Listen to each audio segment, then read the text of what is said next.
जटिल प्रक्रिया बाली बुद्धि से ही बुद्धिमान होकर उलझना ही संभव है, न कि समझना। खुद को समझने के लिए खुद ही खुद की बुद्धि का अस्तित्व ही समाप्त करना पड़ता है। अतीत की विभूतियों की मानसिकता को अतीत तक ही सीमित रखने की जरूरत है। जब अतीत के समय को आज अब के शरीर की कोशिका ही बर्दाश्त नहीं कर सकती, तो अतीत की विभूतियों की मानसिकता, विचारधारा क्यों? इसलिए प्रत्येक पल समस्त सृष्टि नवीन स्तर को नियंत्रित कर रही है।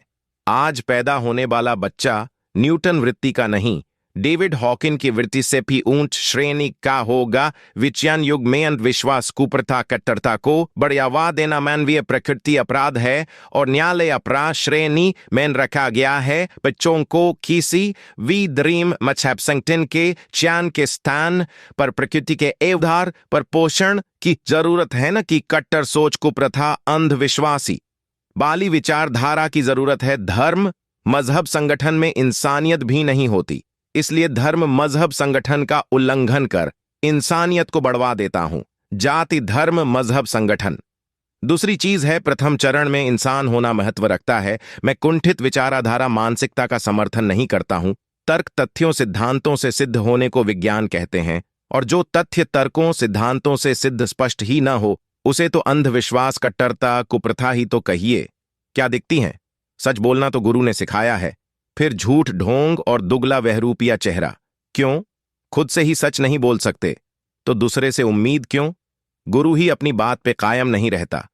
करोड़ों रुपए संयोग देने पर जरूरत पड़ने 1 करोड़ देने की बात को ही भूल गए।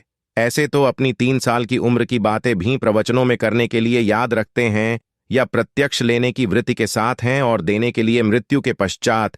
ढोंग, ड्रामा, भ्रम, पाखंड नहीं तो क्या है? रब मुक्ति। किसी से संयोग लिया भी मृत्यु के उपरांत निश्चित तौर पर षड्यंत्रों के आधार पर स्पष्ट रूप से एक व्यवसाय धंधा नहीं तो क्या है? 20 लाख संगत को पूरा विश्वास है, पर गुरु को उनमें से किसी एक पर भी नहीं। अगर हैं तो बात करें। 20 लाख संगत ने तन, मन, धन, सांस, समय से प्रत्यक्ष पूरा संयोग दिया है। 20 लाख संगत में से किसी एक को भी प्रत्यक्ष रब मुक्ति जीवित ही दी है, तो बात करें। वो मृत्यु के पश्चात क्यों? प्रत्यक्ष लेते हो तो प्रत्यक्ष जीवित ही देने में क्या सक्षम नहीं हो, जबकि प्रत्यक्ष लेने में सक्षम हो। लाखों लोगों ने समय, करोड़ों का साम्राज्य स्थापित कर प्रसिद्धि, प्रतिष्ठा, शोहरत, दौलत, बेग भी दिया है। बदले में क्या दिया है?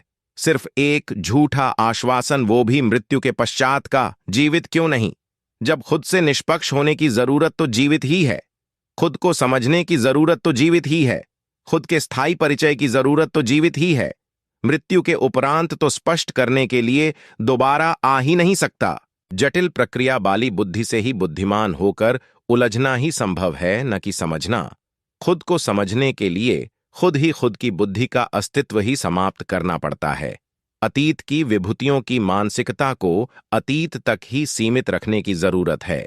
जब अतीत के समय को आज अब